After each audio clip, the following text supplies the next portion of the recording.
આજ વરસાદની માહોલને લઈને બોટાદ જિલ્લામાં રેડ એલર્ટ જાહેર છે। બધા અધિકારીઓ સજ્જ છે।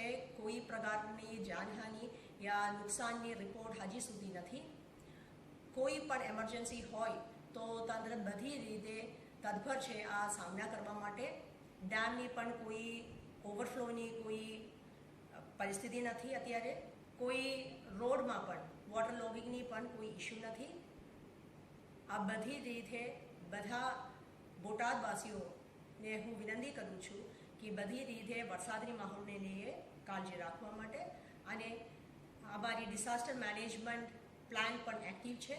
ડિઝાસ્ટર મેનેજમેન્ટ ટીમ અને એમરજન્સી નંબર પણ જાહેર છે। કોઈ બી પ્રકારની પરિસ્થિતિ ઊભા થાય તો બધી રીતે તંત્ર આ સામના કરવા માટે સજ્જ છે।